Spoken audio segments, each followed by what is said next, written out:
مولا ابن مومن کی بارگاہ میں ہے، اور یہ عراقی ٹی وی بھی ہمارے سامنے ہے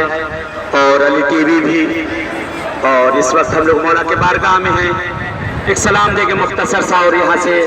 روانہ ہو جائیں گے ہم لوگ۔ السلام علیکہ یا امیر المومنین، السلام علیکہ یا سید الوصیین۔ آئے سلام کریں اپنے آقا امیر المومنین کو،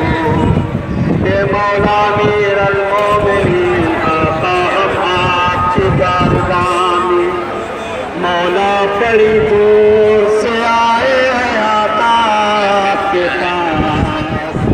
مولا ہم نے اپنی لطف عنایت نظر عنایت کریں آقا، جس طرح سے آپ کی بارگاہ میں آ کر کھڑے ہوئے، یہ اتنی دور ہندوستان سے ہم سب چل کے اس بارگاہ میں آئے،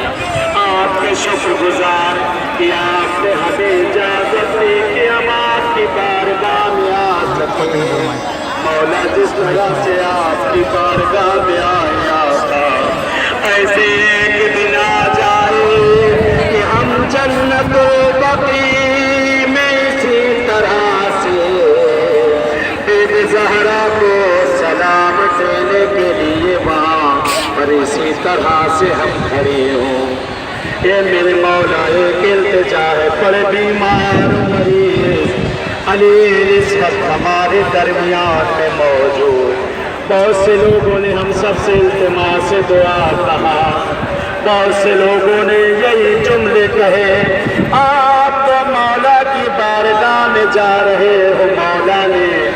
آپ کو اجازت دی ہے، ہم تو مولا کے پاس نہ جا سکے،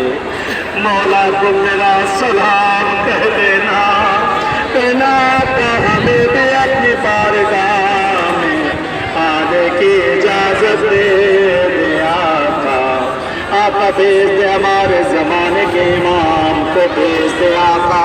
ان سب کی جو مشکل گرفتاریاں ہیں جس طرح کی بھی، ان کو برطرف کر دیں۔ آئے دعا امام زمانہ پڑھ کے ہم لوگ آگے زیارت کے لیے روانہ ہوتے، سب ساتھ میں مل کر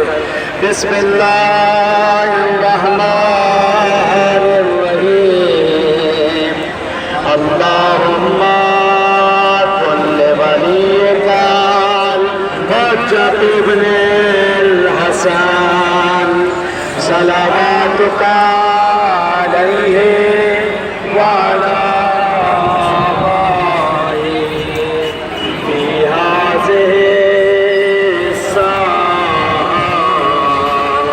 وفي كل